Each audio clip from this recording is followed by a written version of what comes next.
नमस्कार दोस्तों, मैं हूं राजधानी कोचिंग सेंटर से आपका मित्र और सहयोगी शैलेंद्र। अभी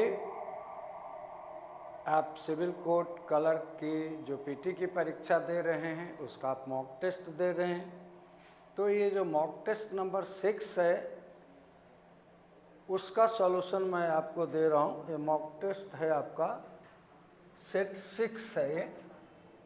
ये ध्यान रखिए आप कि सेट नंबर आपका 6 है, उसका सॉल्यूशन मैं दे रहा हूँ। ये बहुत विजिबल नहीं है, कलम चेंज कर देते हैं, ब्लैक लगा देते हैं। चलिए, तो ये सेट 6 ये सेट 6 है, उसका सॉल्यूशन मैं दे रहा हूँ। यहाँ निर्देश देखिए कि नीचे दिए गए शब्दों का विलोम शब्द लिखिए। तो विलोम शब्द लिखिए, तो काल्पनिक का जो विलोम है वो आपका डी ऑप्शन सही है। वास्तविक, ये ऑप्शन सही है, डी ऑप्शन। वास्तविक, ये ऑप्शन सही है आपका। नेक्स्ट, याचक का विलोम लिखना है। 4 है अन्नदाता, आदाता, दाता, राजा। तो याचक मतलब मांगने वाला, दाता मतलब देने वाला। तो आपका जो विलोम है वो सी विलोम, वो सी विकल्प सही है, विलोम है वो। नेक्स्ट, ये दिए गए शब्दों के पर्याय दिए गए हैं, समानार्थक शब्द दिए गए हैं, चुनना है समानार्थक। गजबदन किसका पर्यायवाची है? तो गजबदन पर्यायवाची है गणपति का, गणेश जी का पर्यायवाची है। तो सी ऑप्शन आपका सही है। नेक्स्ट जो है कगार, तो कगार किसका है? कगार मतलब किनारा, किछार, और कुल मतलब भी किनारा। तो ए ऑप्शन आपका सही है। अगला चलते हैं 5वां। विद्युत में गर्जन, दामिनी, चमक, पयोद। तो विद्युत बिजली का एक विकल्प होता है दामिनी, दामिनी दम की। तो भी विकल्प आपका सही है। अब आइए 6 से 10 तक के लिए निर्देश दिया गया है कि इन शब्दों में से कोई एक शब्द ही शुद्ध है, वो कौन सा शब्द है? तो पहला ठीक नहीं है, तीसरा हमें ज़्यादा ठीक लग रहा है, चौथा भी हमें ज़्यादा ठीक लग रहा है, लेकिन ऐसा है नहीं। वास्तव में ये बी विकल्प आपका सही है। आप पूछेंगे क्यों? उसका उत्तर मैं आपको दे रहा हूँ। आप देखिए, जैसे केवल वेद शब्द जब होता है इसमें एक प्रत्यय जोड़ेंगे तो ये वैदिक हो जाएगा, वैदिक हो जाएगा। और इसमें अगर आयुर जोड़ दिया जाए, आयुर, तब वैसी स्थिति में ये आयुर्वैदिक होगा। लेकिन ये शब्द आयुर्वैदिक इसलिए नहीं हो सकता, सी और डी इसलिए नहीं हो सकता कि इसके अंदर मूल शब्द है आयुर्वेद। आयुर्वेद मूल शब्द है, इसमें एक प्रत्यय जोड़ा तो जब एक जोड़ने से आदि स्वर में बढ़ोतरी होती है, तो आदि स्वर तो अपने आप दीर्घ है, तो इसमें कोई बढ़ोतरी नहीं हो सकती। और हता तब आ हो जाता। तो पिछले वीडियो में मैंने एक प्रत्यय पढ़ दिया होगा आपको सॉल्यूशन। तो ये भी विकल्प सही है, शेष विकल्प सही नहीं है, उसमें कहीं कोई कन्फ्यूजन नहीं है, ये ध्यान रखिएगा। इस बोर्ड पर जो चीज़ें जाएंगी वो विश्वसनीय रहेंगी, जांची परखी रहेंगी। हाँ, इतना जरूर है कि ये जो सेट में जो प्रश्न आ रहे हैं उसमें अशुद्धियाँ हो सकती है, क्योंकि उसको कंपोजिटर कंपोज करता है और प्रॉपर अगर चेक नहीं होगा। अब जैसे यहाँ देखिए, निर्देश दिए गए शब्दों में से केवल एक शब्द की वर्तनी शुद्ध है, उसे चुनिए। तो उसे चुनिए के बाद यहाँ प्रश्नवाचक की कोई ज़रूरत नहीं है। यहाँ जो है वो वास्तविक चिन्ह जो होगा वो ये होगा पूर्ण विराम। तो खैर कोई बात नहीं है, आपका ये बी ऑप्शन इसमें सही है, आयुर्वेदिक। नेक्स्ट, ये स्वच्छंदता शब्द कौन सा ठीक है? तो ये स्वच्छंदता शब्द बी विकल्प सही है। ये छ के पहले च का आगम हो जाता है, संधि का नियम लागू हो जा रहा है, बाकी विकल्प की वर्तनी गलत है। नेक्स्ट, तांडव शब्द जो है, अब आप यहाँ ध्यान दीजिए, ये तांडव है, ये तानरव है, ये तांडव और ये तांडव, दोनों तांडव पढ़ा रहा है, लेकिन सही कौन सा है? तो सही है सी। ऐसा क्यों है? तो उसका नियम होता है पंचमाक्षर का। पंचमाक्षर के नियम होते हैं कि बाद में जिस वर्ग का वर्ण है, जैसे ट वर्ग का वर्ण है, ट, ठ, ड, ढ, य, र, तो बाद में टवर्ग का वर्ण है, ये टवर्ग का वर्ण है, तो इसका पंचमाक्षर इसी का आधा लगेगा। तो इसका आधा यहाँ लगा हुआ है, इसलिए ये विकल्प सही है, ये विकल्प सही नहीं है। ना यह भी पढ़ा रहा है, लेकिन यहाँ वो लागू नहीं होगा। और भी एग्जाम्पल मैं थोड़े दे देता हूँ कि आपको बात समझ में आ जाए। देखिए ऐसे लिखते हैं चंचू, चूंच। तो इसको जब बदलेंगे, इस अनुस्वार को जब पंचमाक्षर में बदलेंगे, तो ये ऐसा लिखाएगा, शुद्ध होगा ऐसा, चंचू। क्यों? कि च, छ, ज, झ, य, जिस वर्ग का बाद में वर्ण होगा उसी का पंचमाक्षर लगेगा यहाँ। जैसे शंकर, तो शंकर में ऐसा ये है, तो हम इसको ऐसा नहीं लिख सकते शंकर, ये बिल्कुल गलत हो जाएगा, क्योंकि क वर्ग है, क है बाद में, तो अंग लगेगा ये यहाँ, तो ये ऐसा हो जाएगा शंकर। संस्कृत में ऐसा ही लिखते थे, अंग में क लगा हुआ है, अंग आधा है। तो पंचमाक्षर के नियम से वो डाला गया है, इसलिए आपको ये समझना है क्यों सही है, ये भी थोड़ा थोड़ा कंसेप्ट रहेगा, तो आपको वहाँ चुनने में सुविधा होगी। तो अब फाइनली मैं ये बताता हूँ कि ये सी विकल्प सही है इसका। नेक्स्ट, ये प्रत्यायित, प्रत्येत, प्रत्यायित, परित्यायित, तो इसमें अब देखते हैं, प्रत्यायित, प्रतीत, प्रत्यायित, परित्यायित, तो इसमें डी विकल्प ही सही हो सकता है, बाकी तीन विकल्प सही नहीं हैं। अच्छा, question number set number 6, question number 9 में यहाँ जो छपा हुआ है वो मेल खाता है कि नहीं मैं देखता हूँ। प्रत्यायित, प्रत्ययित, यहाँ विकल्प कुछ अलग ही दिख रहा है, फिर से जांच लेते हैं। प्रत्यायित, प्रतीत, परित्यायित, नो, ये विकल्प ही सही है, सॉरी, ये विकल्प सही नहीं है। विकल्प आपका सही है ये प्रत्यजुर प्रत्यायित, ऐसा बना है वह। तो नेक्स्ट,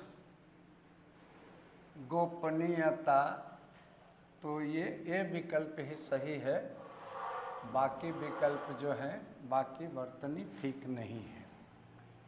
नेक्स्ट, अब नीचे कुछ ये मुहावरे पर है। अंतर के पट खोलना, प्रशंसा करना, भेद खोलना, विवेक से काम लेना, अपमानित करना। तो सही विकल्प है आपका विवेक से काम लेना, मतलब भीतर से सोच समझकर काम लेना, ऐसा विकल्प आपका ये है। तो उसको आप, इसी विकल्प आपका सही है। नेक्स्ट, अंग छूना। तो कसम खाना, प्रेम करना, परेशान करना, पीछे पड़ना। मुहावरे के अर्थ लाक्षणिक होते हैं, व्यंजना शक्ति होती है इसमें। शब्द शक्ति की बात करेंगे, आपको बताएंगे मुहावरा जब प्रकरण चलेगा तो मैं बताऊंगा कि मुहावरे के अर्थ किस तरह से होते हैं, मुहावरे का निर्माण कैसे होता है, उसके अर्थ कैसे होते हैं। उसके अर्थ हमेशा व्यंग्यार्थ होते हैं। जैसे शब्द की 3 शक्तियाँ होती हैं, अविधा, लक्षणा और व्यंजना। तो यहाँ व्यंजना शक्ति काम करती है। तो यहाँ जो है अंग छूकर कहता हूँ कि मैंने यह नहीं किया है, तो ये कसम खाना। अब यहाँ कमस खाना लिखा हुआ है, सही उसकी वर्तनी दोष है, ऐसा है कसम खाना, ये विकल्प सही है। यहाँ वर्तनी की भूल है, इसको आप सुधार लेंगे, लेकिन विकल्प ए ही सही है। नेक्स्ट, अंडे का शहजादा। कमज़ोर व्यक्ति, चालाक व्यक्ति, अनुभवी व्यक्ति, इसको कहते हैं अनुभवहीन व्यक्ति। जिसको कोई अनुभव नहीं होता है उसके लिए अंडे का शहजादा मुहावरा प्रयुक्त होता है। अन्न का कन्न करना, तो इसका विकल्प है बनी बात को बिगाड़ देना। अन्न को टुकड़े टुकड़े में कर देंगे, छोटा छोटा, तो बेकार हो जाएगा। तो वैसा अर्थ नहीं लेंगे, व्यंग्यार्थ लेंगे, तो बनी बात को बिगाड़ना। अगला है आपका अंधों में काना राजा। तो अज्ञानियों में अल्पान वाले का सम्मान, अल्पज्ञानी का सम्मान होना, ये होना चाहिए, या अल्पज्ञ का सम्मान होना। ये वर्तनी की भूल है, छापते हैं तो। विद्वानों की सभा में मूर्ख का सम्मान होना, मूर्खों द्वारा विद्या की पूजा करना, दुष्टों की सभा में सज्जन का सम्मान होना। तो अंधों में काना राजा, तो यहाँ इसको ठीक कर लीजिए, अज्ञानियों में अल्पज्ञ का सम्मान होना या अज्ञानियों में अल्पज्ञानी का सम्मान होना, ऐसी वर्तनी होगी। ये वर्तनी की भूल है, लेकिन ऑप्शन आपका राइट यही है। तो नेक्स्ट आगे है जो मार्ग चलने वाला हो। तो जो मार्ग में चलने वाला हो, यात्रा करने वाला यात्री कहलाता है, मार्ग में चलने वाला बटोही कहलाता है, क्योंकि बाट मतलब मार्ग, रास्ता होता है। तो बाट में चलने वाला बटोही होगा, उसी को थोड़ा बदला गया है, मार्ग में चलने वाला। वह मानसिक स्थिति जब किसी अमंगल की घटना होने की बात मन में हो, तो क्या वो शंका है, भय है, या संभावना है, या आशंका है। तो सही शब्द है अमंगल की संभावना है, या वह मानसिक स्थिति जब किसी अमंगल की घटना होने की बात मन में हो। तो बात मन में हो तो ये संभावना भी नहीं है, ये भय भी नहीं है, ये शंका भी नहीं है, ये सही विकल्प है आशंका। जब आशंका होती है हमें, जब कोई बात मन में ऐसी रहती है कि शायद ऐसा हो जाए कुछ बुरा, तो उसको आशंका कहते हैं। शंका दूसरे पर की होती है, आशंका खुद के भीतर होती है। भय तो अलग चीज़ है, और संभावना है किसी एक में दूसरे की कल्पना करना संभावना है। जैसे रस्सी को सांप समझना, वो है संभावना। उत्प्रेक्षा अलंकार होता है वहाँ। खैर, अब जो किसी का हित चाहता हो तो वो सही विकल्प है हितैषी। हित चाहने वाला। नेक्स्ट, मित्रों या संबंधियों के प्रति जो लगाव है वो चाह है कि वात्सल्य है कि प्रणय। तो चाह पाने की इच्छा है, वात्सल्य बचपना बच्चे के प्रति प्रेम है, अप्रणय प्रेम है, विशुद्ध प्रेम है। तो मित्रों या संबंधियों के प्रति जो लगाव है उसके लिए सही विकल्प होगा स्नेह।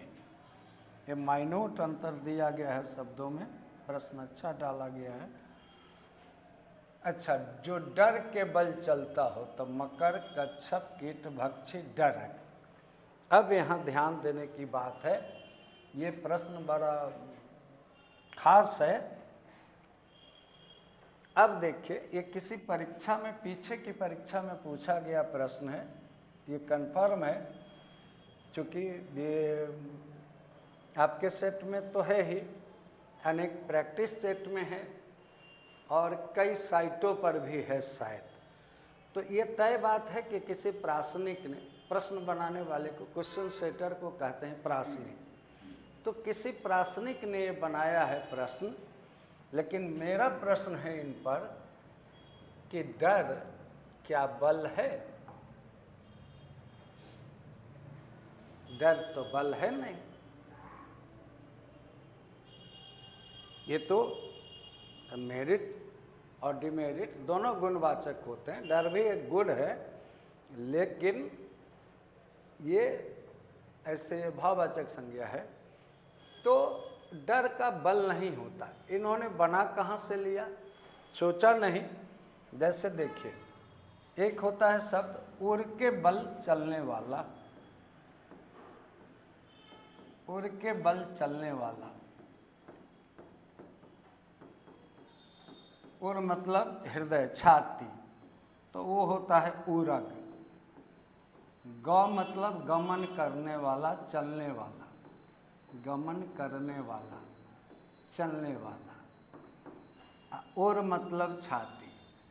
तो डर के बल चलने वाला सुविधा के लिए मान लेते हैं डरक, लेकिन जिस किसी प्रासनिक ने प्रश्न बनाया है, संयोग से अगर वो हमारा वीडियो सुन रहे हों तो उनसे हाथ जोड़कर प्रार्थना है कि प्रश्न बनाने से पहले एक बार विचार कर ले। वो परीक्षा में आया हुआ प्रश्न है, विद्यार्थियों ने उत्तर दे भी दिया होगा अनुमान से डरक, लेकिन ये प्रश्न कहीं से भी उचित नहीं है।